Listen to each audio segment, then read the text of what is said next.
podcast about game development and the diverse people who make it. My name is Ash, and I'm an environment artist in North Carolina, USA. And my name is Jasmine. I'm a 3D environment artist from Cologne, Germany. Today's special guest is Yaz. They work at C77 Entertainment, but they have previously worked at Oculus and Epic Games. Thanks for coming on today. Hello. I don't know what else to say. That's fine. It's cool. Everything's fine. No, we're super hyped to have you here, especially as our first guest of 2021. That's wow, we made it. Exactly. We all made it to 2021. Yes. So I didn't even think about that. Oh. Yeah, it just feels like an endless loop. Just, I don't know. I guess we need a new number for these past years with the pandemic. It's 2020 extended edition is what it is. Exactly. Yeah, but it's all one big year. One big year. And we all get 2 birthdays after the pandemic. Yeah. Oh, that'd be so good. We deserve that for sure. But yeah, for our listeners who don't know Yas yet, and we are super keen to hear more about that too. We really want to know what actually got you into the industry. Is there like a moment where you were like, okay, now I've found my true calling. This is what I want to do. And what was like your entire path from back when you started to now where you are, basically?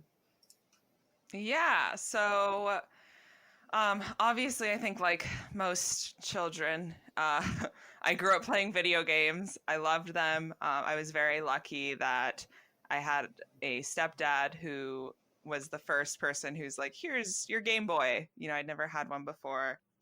So yeah, I was super into games as a kid. And then as I got a little older, I upgraded to like PlayStation 3. And then the moment that I was like, there are 2 moments. One was I was obviously super into Guitar Hero. This was PlayStation 2. And I bought like the super mega special edition because at the time I also play like guitar in my free time. So this was like the perfect mesh of stuff.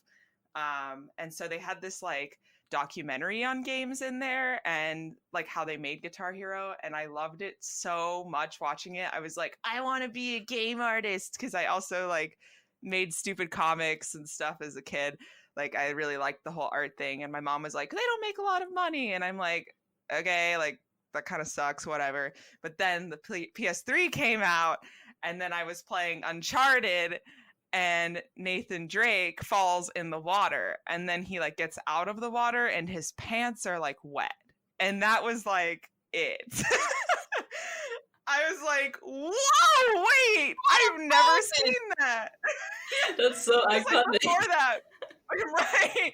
Because before that, I think a lot of that moment was for people when they played like Shenmue, when you could like interact with so many things. Like I had that moment maybe because I'm younger or something with like the Uncharted series. And so that's when I like super went into like, how do I get into games? Like, I want to know why that happened. And I started like messing around in Unity as a teenager. And I was like, this is sick. And so then I got into college and I went to it. It wasn't like a great school or anything.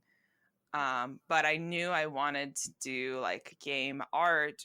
I didn't know that they were like such specialized things. So I was kind of like a generalist going into college. And in an ideal world, I'd be like, oh yeah, I'll just like make cool ideas and have other people, you know, expand on that, like concept art type stuff. But that's not realistic. It's very difficult to get in. And my parents were very pushing me not to pursue something creative. Classic Persian parents. Yeah. But I was like, no, I'm doing this. Like games, you know, can allow me to work in like boring stuff like simulation, which I found out actually isn't boring. Because then in college, I just got super involved in the community. I was like the president of our game dev club, just complete dork. And then I got an internship with a simulation company that I won't go into specifics of what they did, but I did tech art stuff and I did just general, like 3D generalist stuff. and it was super fun. And I was like, okay, I think like tech art's a good middle ground for someone because it's the least risky and it's very wanted. So I'm going to try to specialize in this. And then, you know, I was applying to other places. I actually almost went to Crystal Dynamics, but that was a whole thing. And then I realized that, well, I guess what happened was I found out that someone who worked at the simulation company I was an intern at was looking for a production assistant at Epic. And my dream was to work at Epic Games. Like, I was a huge Unreal Engine nerd. We used Unreal Engine at that simulation studio. It was huge. Tim Sweeney is like my like favorite like if people have favorite developers, Tim Sweeney is like, we would joke he's like a game father, you know, like Todd Howard is a game father. So Tim Sweeney was my game father. I love that man. He's amazing. And so I was like, screw everything else that I'd been applying to. Like, I will scrub toilets at Epic. Like, I want to make it there.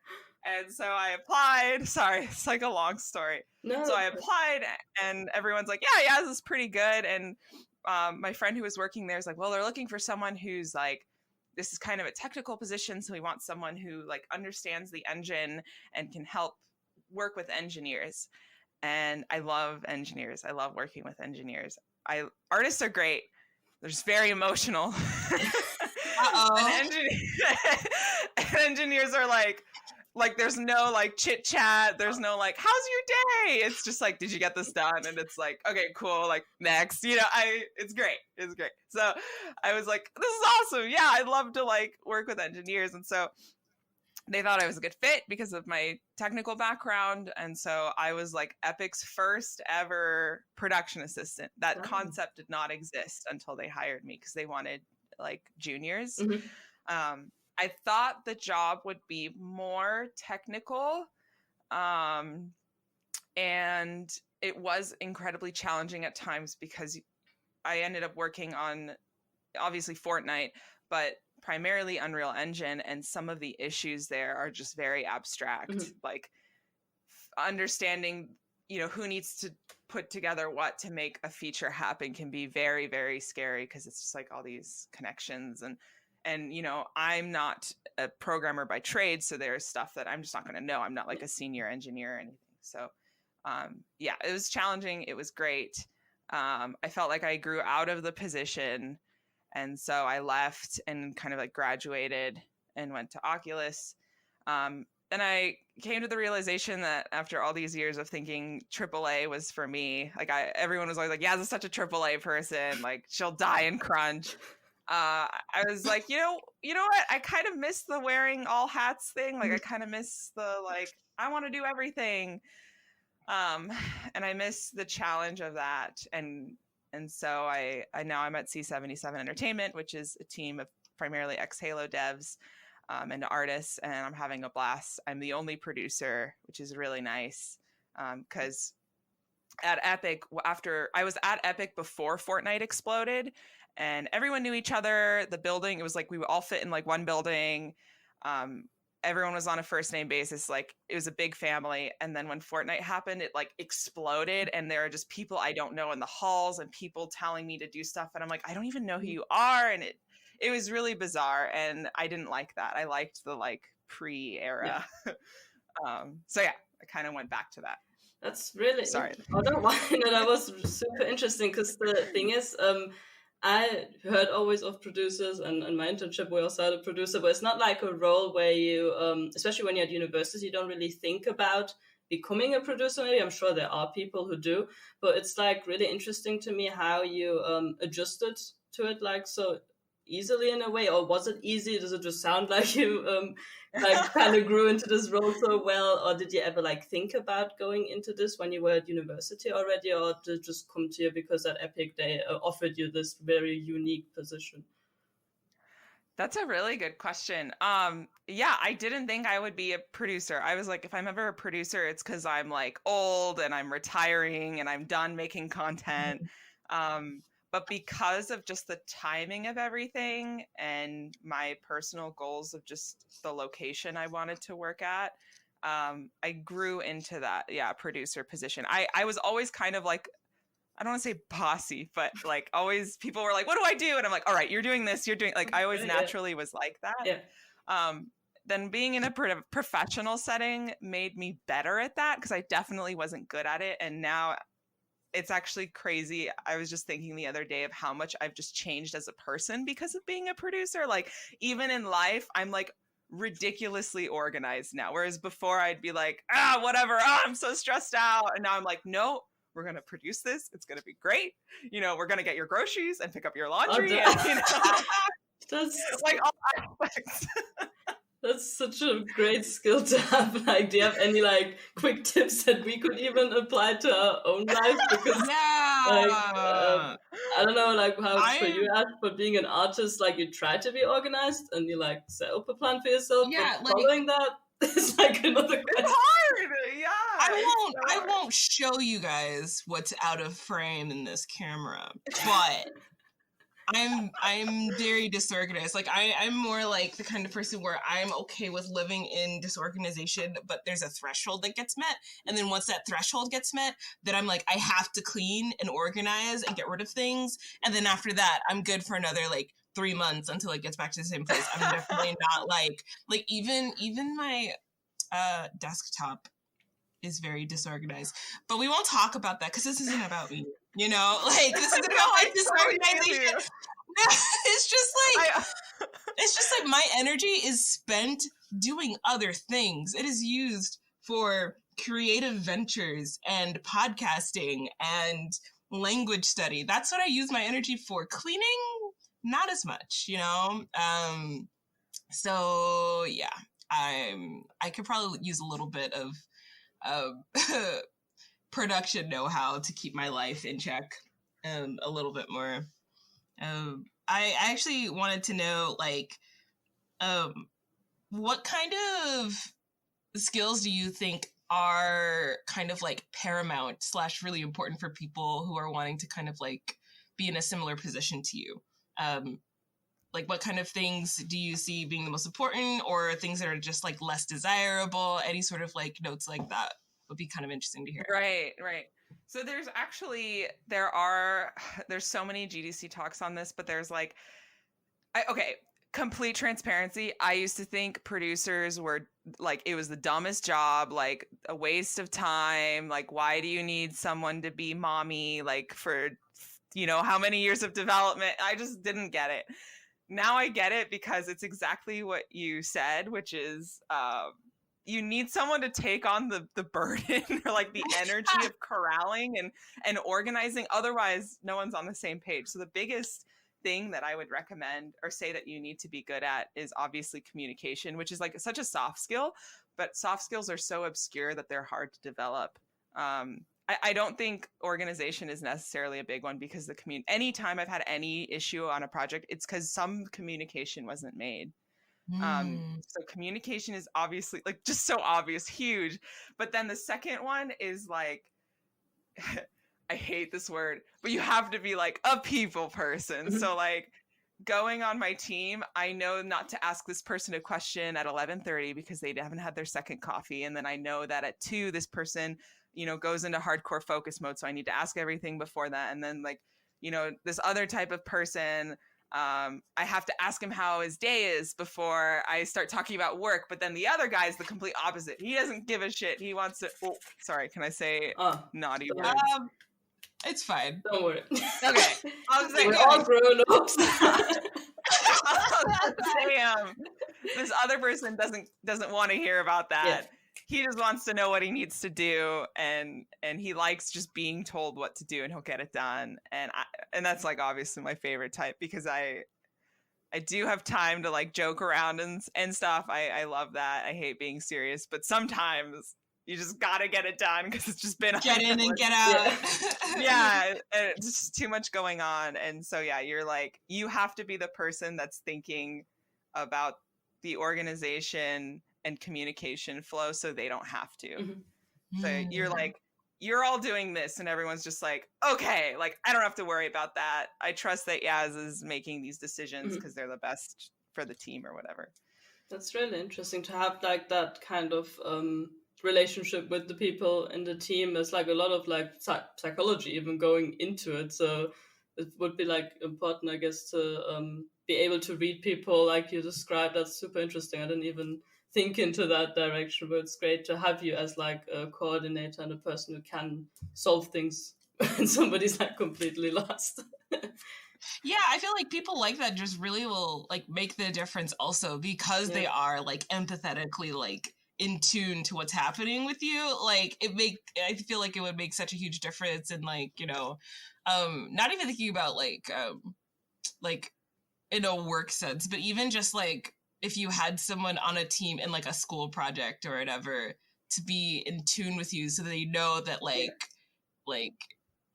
Ash doesn't like to be communicated with this way, like stuff like that. I feel like really makes a huge difference, and it really is overlooked because I think sometimes people want to do things kind of their way, maybe like they feel like they know what's best for like the whole, when in reality it's like, no, you actually kind of have to treat people like yeah, you are a group and you are a team, but people are still like individuals, and you do have to like watch out for them as people as well. Constantly reading the room. Such an underrated skill, by the way. Reading the room, like so often I am like, I won't say that I'm the best at reading the room all the time, but I think that so often I'm in like conversations in like a large group chat or whatever where I'll feel the shift in like tone of a conversation, and then I'm immediately like, okay, how do we balance this out? This is getting really, really like tense. We can't go here because someone's gonna get hurt. Yeah. That's me. That's totally me. Or if we're playing, I'm gonna expose my friends for 2 seconds. If we're playing Overwatch sometimes, like understanding that some people are getting like kind of tilted, then I'll try to be the person who's not as tilted sometimes, like just like, I don't know, like being observant like that, I think is really cool and important. I'm really glad that you mentioned that because would love to see more people do that. I was also I was just wondering, go ahead, just something small, because you said at university your course was more general, which is always the case, I guess, with a lot of game dev courses. In your opinion, do you think it'd be interesting to have like a producer focused course even somewhere for students to like maybe know about this role more, or even to get some of the soft skills that you explained? Because I feel like at uni you do group work, but a lot of times it's not really like explained to people how to work well in a group. Like you're just kind of thrown into the deep end, and then these people get out of university and they struggle to even work in a group, maybe because they haven't really learned that. Do you think there was maybe something at your university that kind of supported that, or do you think there should be maybe more done also already in an educational level? That's also a really good question. So I'm very lucky that my program we had several amazing professors who were very like, we're gonna teach this as if you are in a studio. And so they did assign producer type roles. They did explain like what the producer did, but what I really liked, and I know this is gonna sound hoaxy, but they did teach like Agile and Scrum, discipline. And that was fantastic because we all had an idea kind of how things worked. I actually didn't totally get it until I was in a studio setting where we used like Agile and Scrum. And that's when it clicked. Like I was like, okay, I get why they do this. And then I introduced that back to my classmates. And so like, that's kind of how we all worked. And it's hard because that click didn't happen until I was in a real world setting. And I don't know if you can have a course for production because it is something you can get better at. It's something I've significantly improved at. But I don't know if it'll ever truly feel the same until you're in that setting, I guess is what I'm saying. But it was super helpful. We learned obviously like about charts and burn down charts and like, your Scrum board and all of that. And that was great. But I guess I wouldn't know how to take that to the next level because the reality of it is when you're in school, like a lot of, like I had a full-time job while I was in school, so I couldn't dedicate more than a certain number of hours, and some other people had like 2 jobs, and so it was just like you can't have a full producer role. You'd have to be like a producer but also a programmer or something. So yeah, that's a really great question. I know they talked about it too. They were like, should we do a producer Oh, track? really? And That's yeah, and actually the grad school connected to my undergrad because they do have a grad game dev Mhm. program, and I know they have a producer track, but they make the producers also specialize in like level design or Yeah. something. Because I feel like most producers I meet were something before that, which Mhm. I think is really important, so they understand the dev process. So most producers I've met were either like a programmer or like an artist before. Oh, So interesting. that's probably why they emphasize like not having a producer role. But yeah, It I seems like guess it would they be can. really helpful to have someone with a little bit of experience somewhere else Yeah. to like Mhm. then get put into production, because then you like have a more in-depth sort of understanding of what like that department is going to be working with or Yeah. whatever, as opposed to Exactly. maybe Yeah. someone just being a complete outsider or whatever coming in and doing True. things. I can see that. Yeah. That was like a huge issue when so after Fortnite exploded, they just, the reality of it was is it's a huge product and they have to keep hiring so that they could support it. And so they did end up hiring a lot of people who didn't really have a technical background, and I Mhm. struggled working with them. I'd have to like, instead of just saying a couple words and then someone who used to be a programmer or something, they'd like understand what I'm saying, I'd have to like spend some time to like break it down and explain Mhm. why we can't do something, and they'd be like, oh, okay, because they didn't have that background. It was really difficult, and so I emphasize having like some skill Yeah. or trade so that you get the process or where you would be in that process. That's Mm. right. So kind of moving on to our next topic a little bit, probably just talking a little bit more about production and production roles. You may have touched on it a little bit before, trying to keep up in my brain, but I kind of wanted to know what's like a typical day as a producer, like a day in the life. Like, how do you start Okay. your day? How do you end your day? Yeah, anything like that. Yeah, well, now it's a lot different.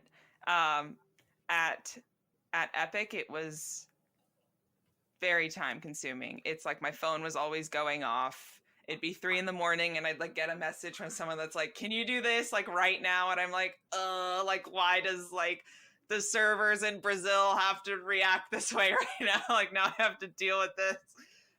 It was really, really tiring. But now a typical day, because I work at a no crunch studio, is that, I'll like try to like break it down. Otherwise I don't know. Obviously I wake up. We usually start our day with stand up in the morning, and I'll run that. And the reality of it is if I wasn't there, people would just be like, all right, we're all doing this. And then they'd separate. Mhm. But I have to be like, okay, so you're doing this with this person, right? And they're like, yes. And I'm like, okay, I'm writing that down. It better be done by the end of the day. And then, okay, so you need to talk to this person, right? And they're like, yes, I'll talk to them after this. I'm like, great. Because if I don't do that, people just kind of go off into their own little worlds. And with COVID-19, it's really difficult to make sure those side conversations keep happening because we're all remote right now. Whereas, Yeah. right? And so when we're in the office, it's just like, oh, let's hop into this meeting room for a quick sec, but we don't have that. So I have to be super on top of like all those little conversations. So yeah, first in the morning, it's straighten out everything that needs to happen, because there has to be someone to do that. It sounds insane, right? You'd be like, oh, we're all adults. Like we could totally. Oh No. No, it no. makes sense. Even more so why you probably need to do that, because I feel like since people are adults and they feel like pretty independent or whatever, it's just like, I could just exist in my little Yeah. corner, but it's good to have someone like you being like, actually. Yeah, it's so insane. Well, when I first started in production, I didn't know that people sounds bad. I didn't know that people were so bad at being organized with their tasks. So I would just trust that they would do it, and I'd feel bad like I was babying them. But then I'm like, no, wait, that's my job. Like, I have to be the person who sees the big picture, because they're all focused, like laser focused on these little things. So yeah, after stand up, the rest of my day is like email. No, I'm kidding. I do answer a lot of emails, but it's mostly I'll always look at the big picture, the big schedule, and make sure that we're like on the right timeline and everything that we're doing in the next few weeks makes sense. It's never that smooth. So then the rest of my day is making sure we're all on the same page about that. And I'll get tons of little messages from people being like, I'm unclear about this, or, oh, I don't think this person knows this thing. And then, or like, I need to do this other thing. And then I'm like, oh, wait, that other thing requires us talking to 4 other people. Let's make sure we do that. And it's a lot of connecting the dots, because people don't have time to do that. Yeah. I need to make sure that doing that. Because we're a smaller studio, I also deal with like a bunch of other little side things like legal stuff or contracty stuff, or right now I'm trying to figure out publishing stuff. And so that takes up a lot of my time. And so I guess I would define that as like getting answers for other people who don't have time to get those answers. Yeah. And then just like little meetings throughout the day. It would be so different if we were in an office, to be honest, because you hear the conversations and you're all kind of on the same page in the same room. But it feels like I'm on like a huge team just because it's so hard to communicate stuff right now. So. Yeah, for sure. Like in a if you were all in the same building, it's so much easier to be like, oh, I need to talk to Ash. I'll just pop over and see them and like stop her before she starts another sculpt or whatever and ask her this question. But when it's like remote, it's like, okay, I send a message and hopefully someone sees it. Because, you know, like when you're working on stuff, like you can be this deep in the zone and forget about all of your notifications. And then you see that Yaz messaged you 2.5 hours ago and you feel bad because now it's like, oh no, you needed to know this 2.5 hours ago. Like, I can't imagine like being on the other end of that. Oh no. Well, no, I don't hate it because people take forever to respond. I hate it because I feel so bad having to, like, I don't know what they're doing, so I'm not sure if they're at like a stopping point, so I can't, like, if we were in the office, it's like, oh, he got up to grab a coffee. Let me go catch him during this time. But if I see him like super focused, like in the zone, like, you know, sculpting away or concepting, you know, I'm like, all right, this isn't the time. But I feel so bad, like messaging them being like, hey, funny gift, like to entice you.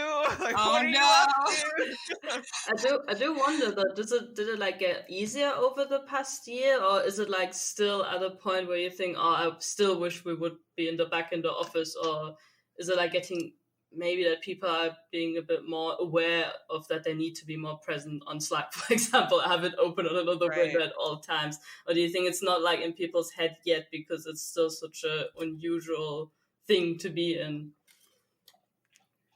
I think it's a balance almost, because some people have been better at it. Like I have one person on my team and I love that he does this because it's like almost like real life, but he'll just call me when he needs something and I'm on my computer, so I just like answer. Whereas other people are still like in the same situation. They're very focused when they're working. When they're at home, they're like super in the zone, understandably. And so it's just hard. It'll always be difficult to get someone's attention who just, that's their job. They have to work that way. So yeah, I think it's 50-50. Some people have adjusted, some people haven't. I think in an ideal world, we would do like a flex schedule, which we're talking about now, where, you know, half of the week we're all in the office on those important days.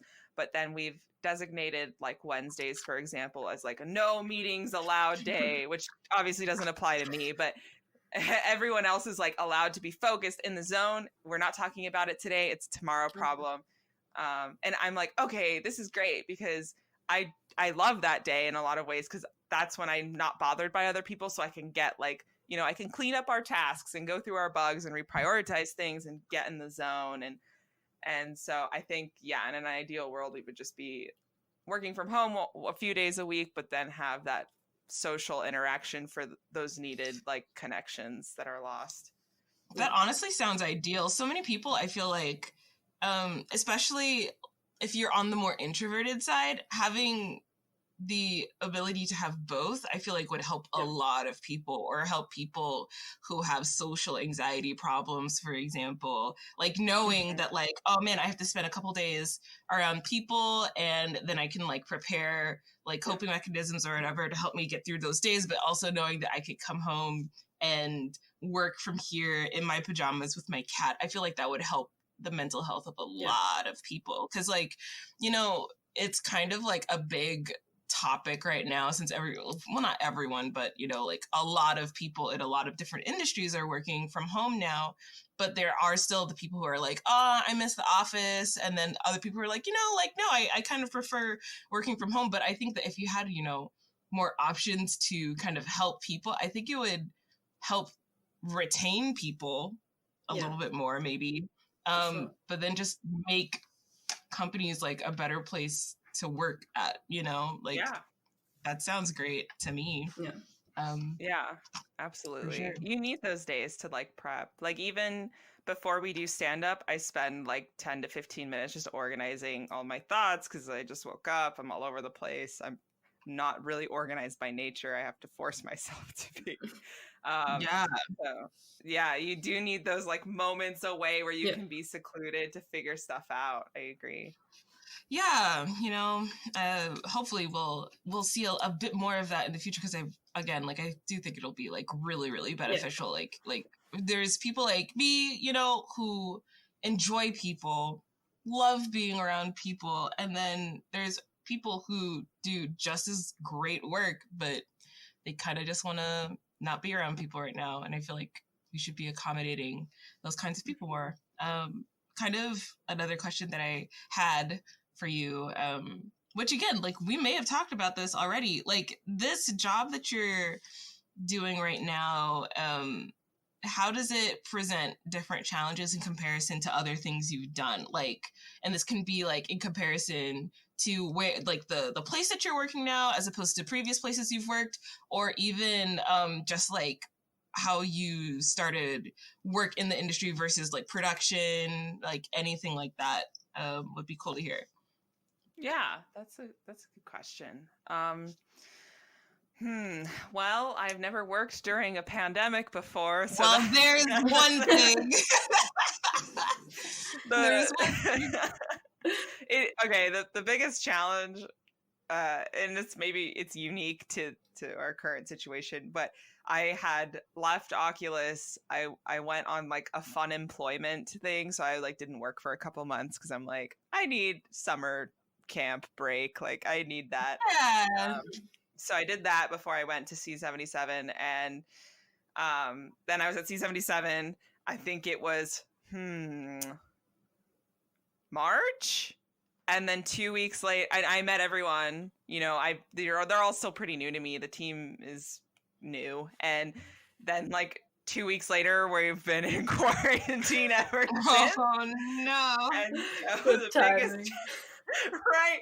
The challenge there was like I have to like emotionally connect with these people, because I need to tell them, like, give them direction without upsetting them, right? And I have to do that now, like with this like technology barrier, whereas at like Epic or Oculus, it's so easy just making friends your first you know month. You know, at the end of the month, everyone knows you have jokes, everyone's cool, you're all on the same wavelength.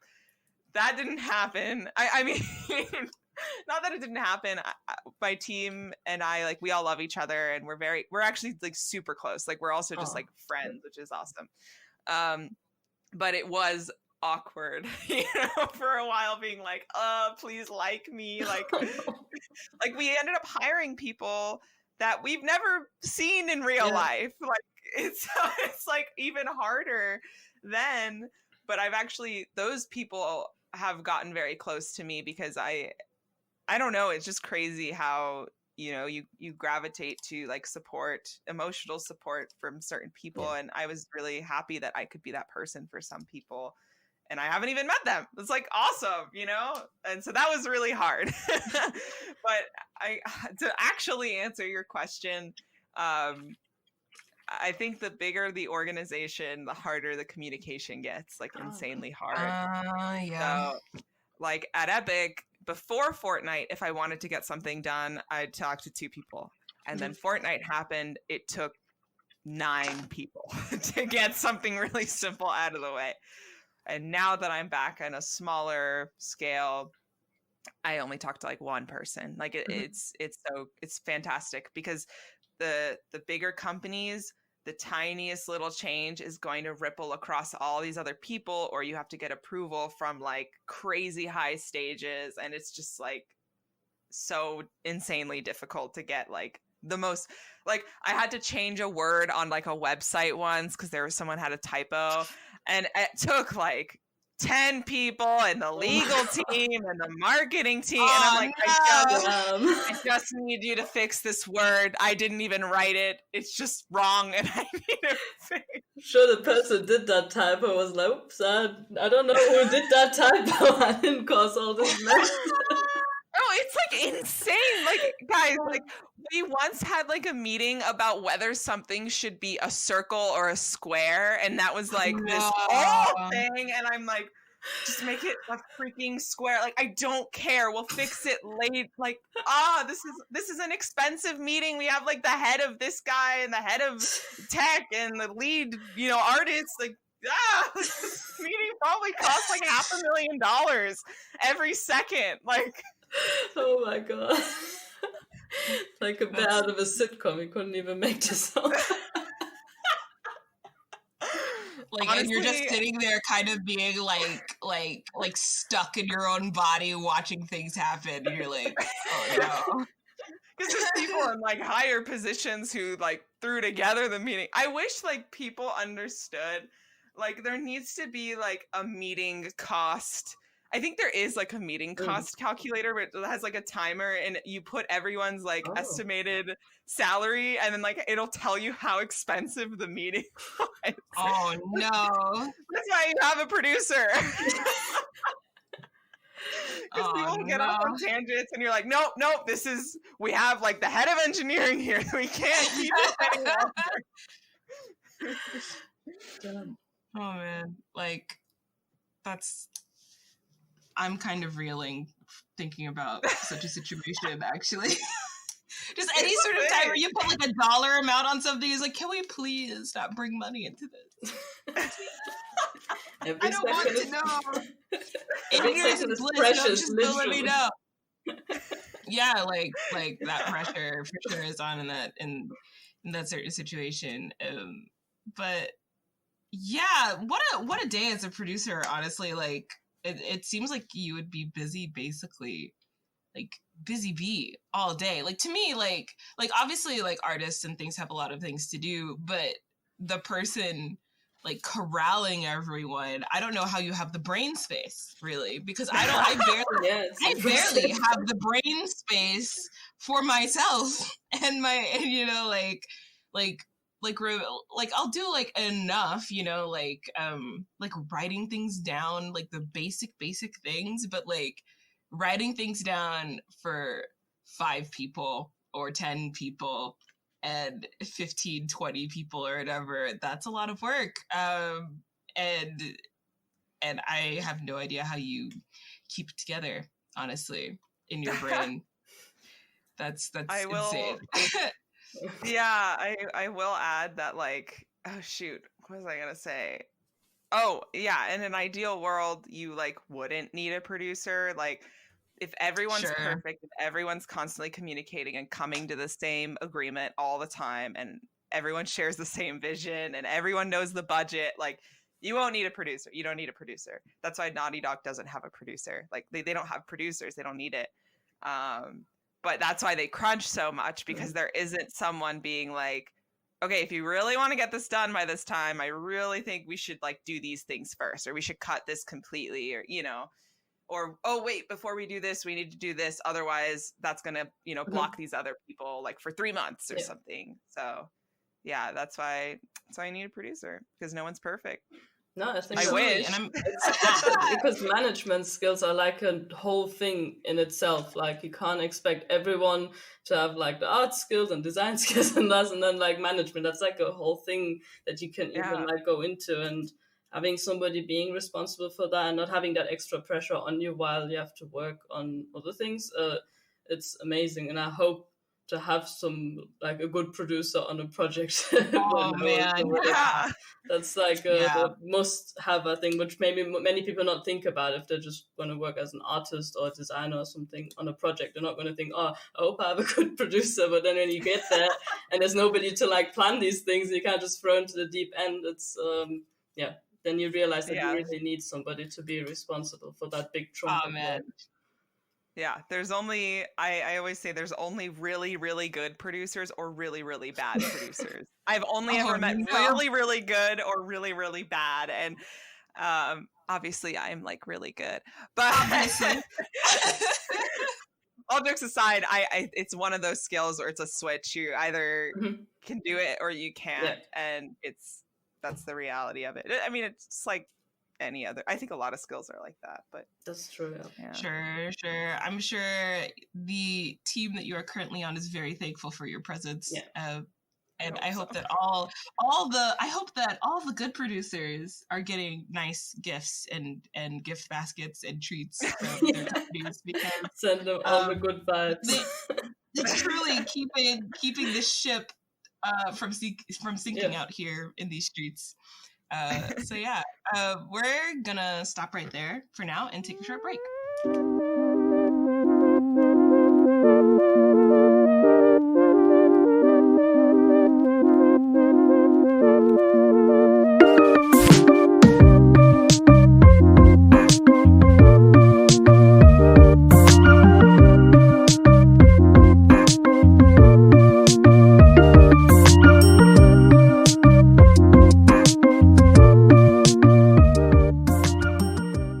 Welcome back to All Inclusive. Before the break, we talked about how Yas entered the industry and what it's like working as a producer, and we got a lot of super interesting insights into what her day looks like.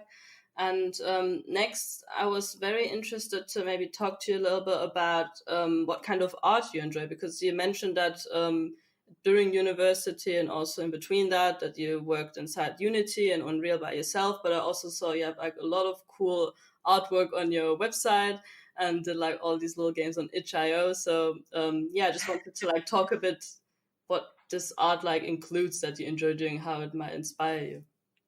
Yeah, I like making art. Yay, can get behind that. Next topic. Wow, we're good. Next topic, let's go. I love 3D art. I obviously went through that like low poly, like cute 3D phase that I think a lot of artists go through, like minimalist stuff. And then I got super into like materials, like in Unreal, and making like crazy materials, making sure they look good, like the whole like PBR pipeline and all of that. Which is how I got really interested in like the tech art stuff. I was like, oh, you can make some cool shaders and all that. This is really neat. And if I change this value, then I can like expose this, and now you can make it all twisty or whatever. Yeah, stuff like that. I really enjoyed, because I liked, basic game development, and I liked art. So I liked that bridge that was created. But outside of that, I always did like traditional art, like in school.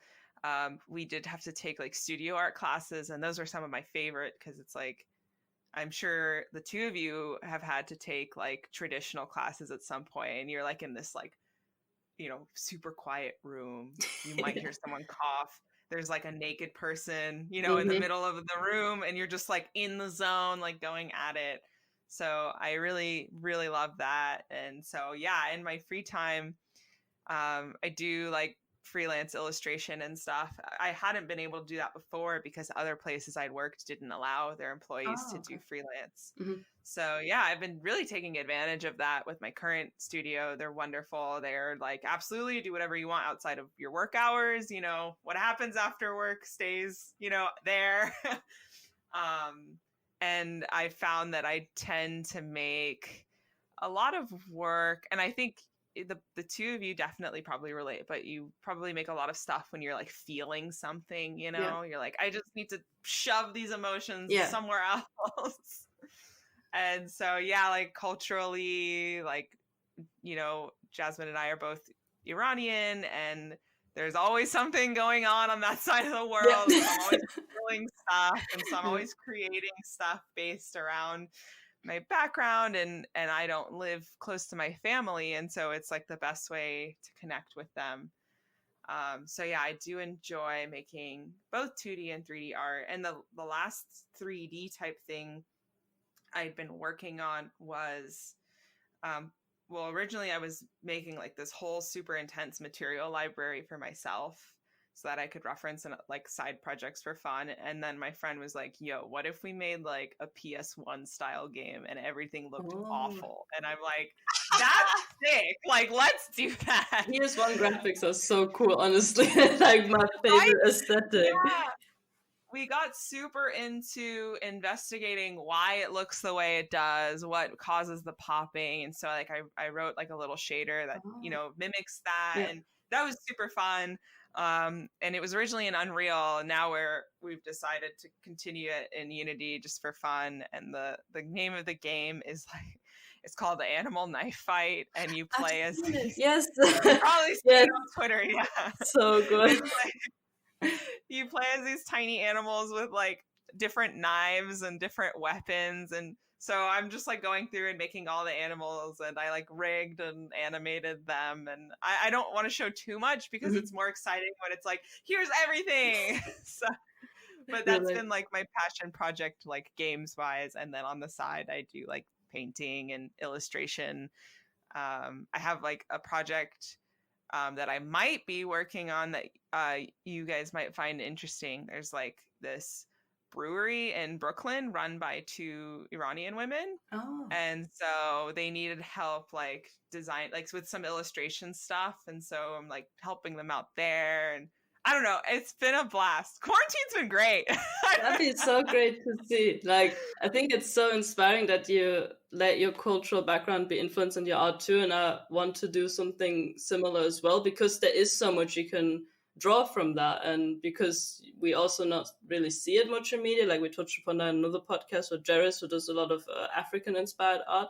It really like makes me think that we should do more of that for our cultures too. And like when I saw one of your paintings on your website, I was like very like Iranian, like also like these old paintings you see, and it was very pretty and cute. I love that. It made me think, oh, I want to do something like this too. But how like do you start to like do something like that in a respectful manner and like that people appreciate it? And you know, that's do you have like I don't know, like a way you approach it, or like do you talk even to relatives about it maybe and like show them the stuff you do, what they think about it, or anything in that way?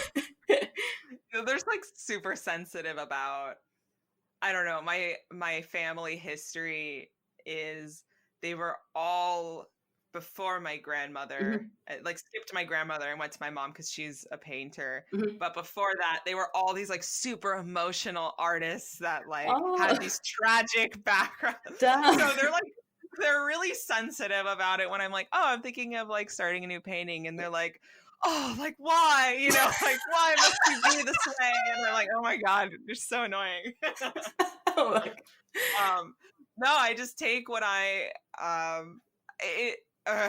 it's kind of, I don't know if I can explain it, but it's like I feel this thing, I have this concept I wanted to experiment with. Like there's a lot of like weird color stuff I've been enjoying, weird color and lighting stuff, and like interpreting that in like a unique way, I guess, and mashing that together and figuring it out. I don't have a process.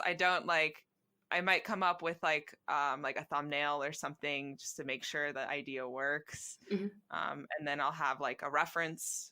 I think it's no one, I remember when I learned artists work with reference, my life changed. So yeah, always have a reference. And then I'll trace it out, like my thumbnail, basically I'll blow it up and retrace it on the canvas and then get to work. Do you think it like helps you also in your job as a producer? Does it give you like new perspectives or like even like spikes of like inspiration to do things differently in your job there? I do enjoy working with the engineers a lot because of their like black and whiteness, but I am emotional. I think all artists are emotional. Yeah. And so those days when someone's like, I'm not feeling it, I'm feeling things, I'm not 100%, I like completely get it. I'm like, I totally get it. Just don't even work. Like, you need to just lay in bed and listen to sad music. I totally get it. Go do that. And then, they do it and they come back. They're like, I worked till 3 a.m. I got all this crazy stuff done. I made up all the time. I feel so good. I'm like, yes. So I understand emotionally that feeling. And I also, because of like my game art background, I understand the pipeline. And like a while ago, someone was like, I did this thing. And then in my head, I'm like, oh my God, this system doesn't exist. Like, you shouldn't have done that. We need to like talk to this guy and set this up properly. But that's just because I'm like hyper aware and I have to be. Yeah. And I think that's great to have like such a like broad spectrum of interests, and also like being able to like kind of dip your toes into them and get something out of that and then go back to that, and also being able to have that freedom of doing that, like you said, that you can now freelance and do that on the side. I feel like that's a great like addition to have in your life, and I think that's it. But how do you manage your time? Like that sounds like a lot of work to do. But then again, you're a producer. You have like you can do this, and you like produce your own time in that sense. Yeah, pre-production life. Like before I went into production, I wouldn't have been able to do it. To be totally honest, but because I think I'm lucky in that my career and my hobbies are separate, if that makes sense. And I'm very lucky that my hobby also happens to be something that people like to purchase. Like, I'm like, oh, okay, that's kind of sick. So I think that's what keeps it separate. Like my like relax thing is like, I'm gonna, turn on the TV, throw something on and work on this like freelance illustration or something. And it's just like, I'm so zen. It's not work for me, and I think that's what it is. Like, and also I will say, like, not having social obligations is incredible with freeing up your time. Not commuting to work, like I would take like the train, and it takes like an hour or whatever, and now it's like I don't have to.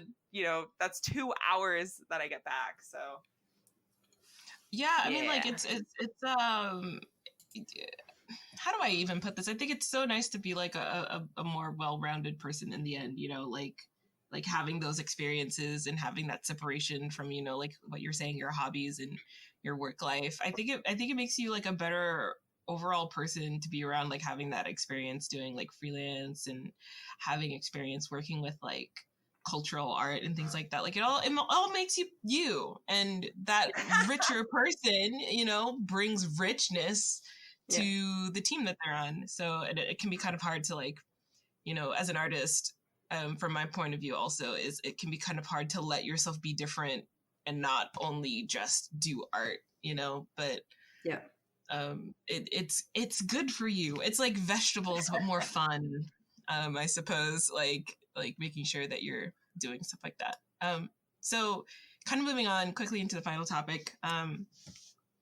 I was hoping you could tell us a little bit about how you're hoping to bridge the gap between game engines and general media, which is kind of interesting to me, like because like game engines are powerful things, and I feel like the more and more that people kind of like catch on to, like Unreal Engine being able to be used for a bunch of things, the more we'll kind of see it, like maybe stepping into like the film world or whatever. So like tell us a little bit about that. Like where's your mind at with that?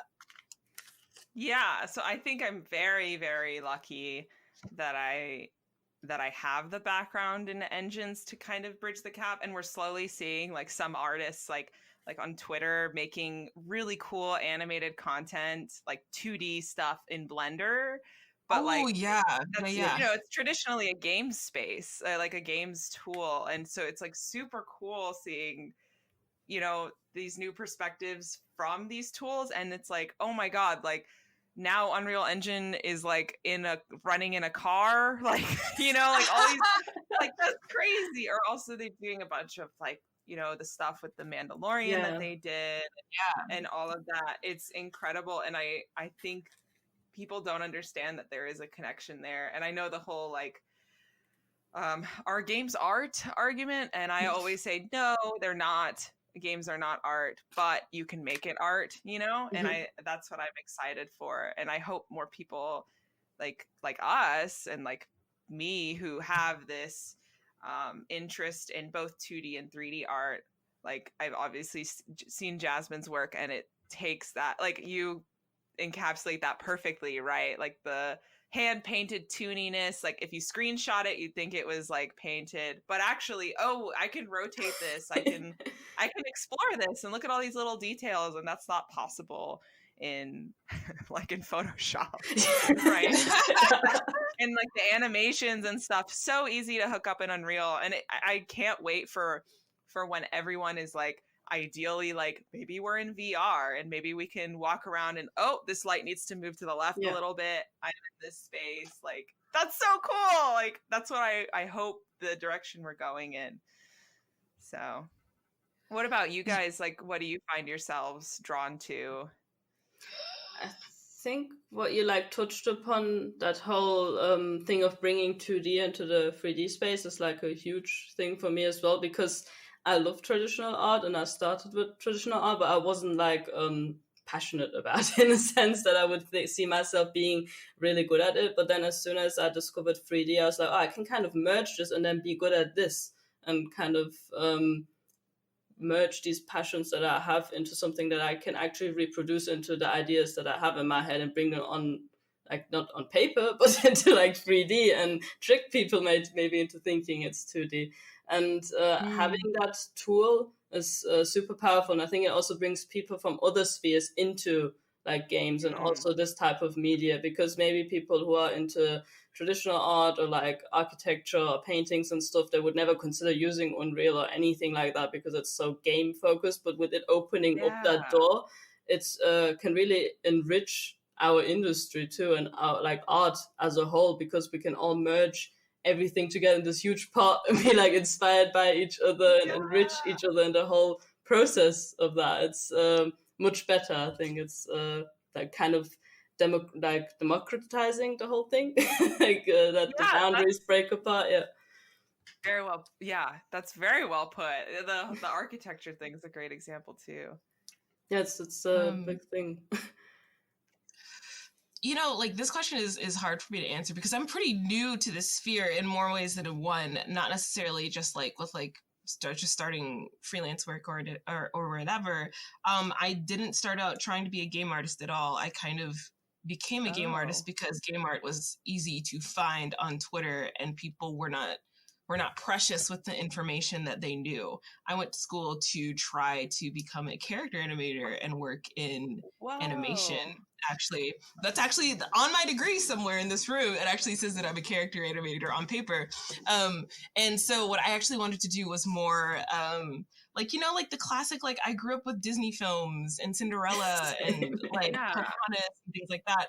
And I wanted to affect other people the same way that those, like cartoon films or 3D animated films affected me. So a lot of what I find kind of carries over into game art is in really simple terms, I really just care about what it makes you feel, and like trying to figure out why something makes me feel a certain way. Like mood matters a lot to me. My current work in progress, I'll send it to you later, is going to the more like moody sort of rich side. And I feel like if I can make, someone feel something, like make them feel like they're in the space that I'm in, then that's really it, because that's all I've really wanted, and I think that as we move forward as an industry and more people kind of like realize game engine's potential, we will have more opportunities